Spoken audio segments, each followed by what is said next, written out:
Ya.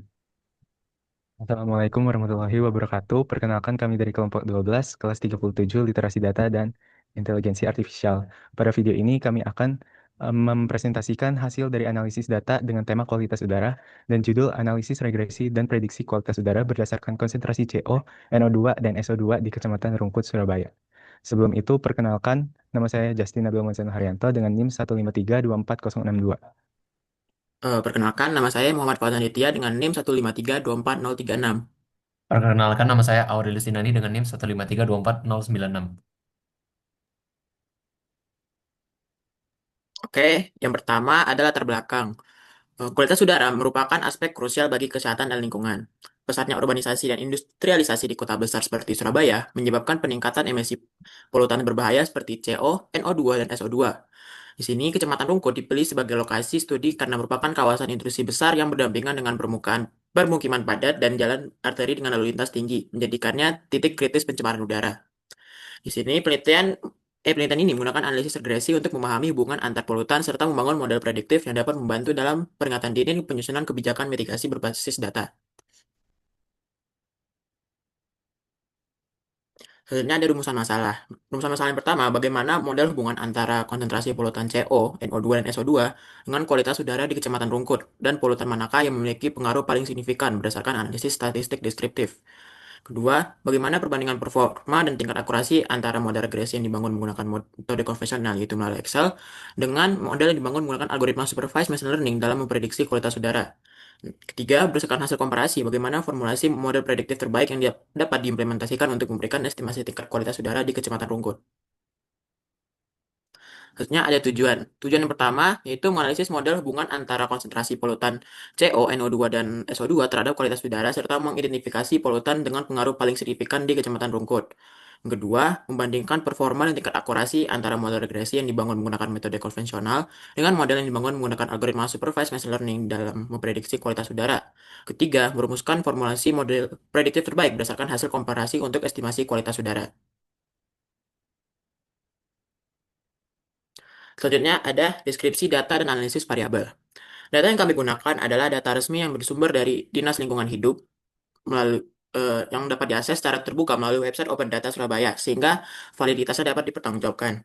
Data ini secara spesifik berisi konsentrasi tiga polutan utama, yaitu karbon monoksida, nitrogen monoksida, dan sulfur dioksida yang diukur dalam satuan mikrogram per meter kubik. Pengukurannya berasal dari Stasiun Pemantau Kualitas Udara atau SPKUA yang berlokasi di Kelurahan Wonorejo dan Kebonsari, di mana dua area ini mewakili kawasan permukiman dan transportasi. Dan data ini dikumpulkan secara konsisten yaitu setiap hari pada jam 12 malam sepanjang tahun 2024 untuk mendapatkan gambaran yang komprehensif.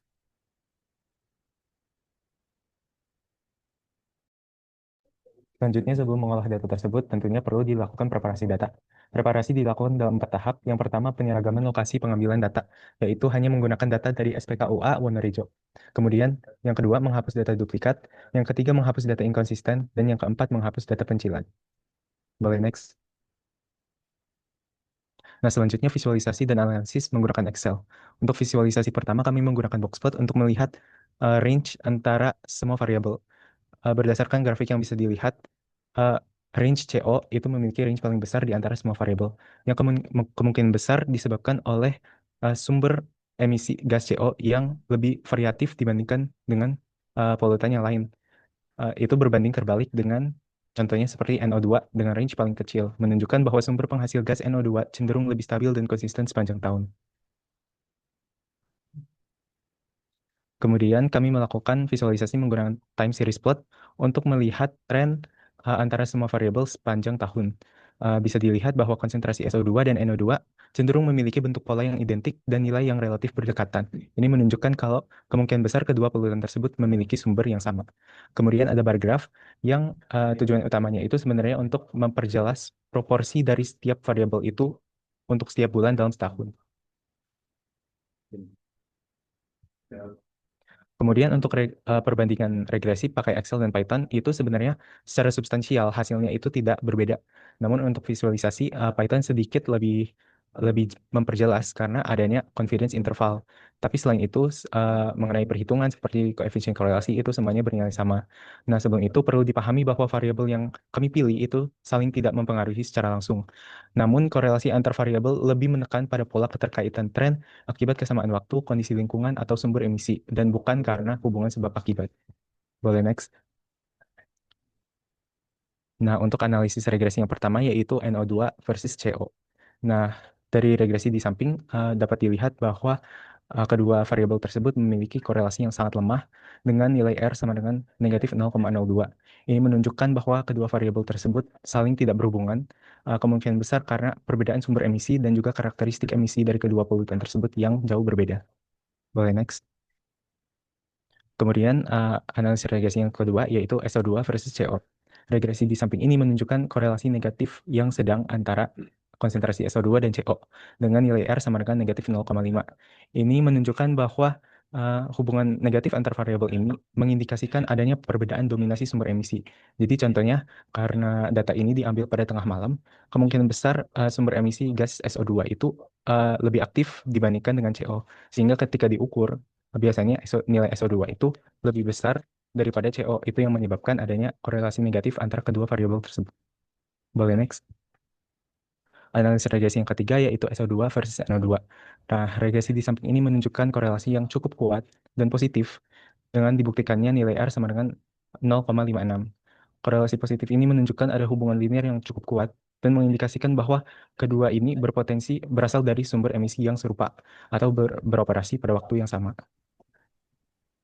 Lanjut pada analisis prediksi. Di sini kita melakukan analisis prediksi kepada tiga konsentrasi untuk mengetahui adanya hubungan saling keterkaitan antara variabel tersebut. Analisis prediksi yang kita gunakan yaitu regresi linear yang menghubungkan antara dua variabel dan random forest, di mana itu menggunakan decision tree, di mana hasil dari pohon itu menghasilkan regresi rata-rata. Pertama kali, analisis prediksi konsentrasi CO.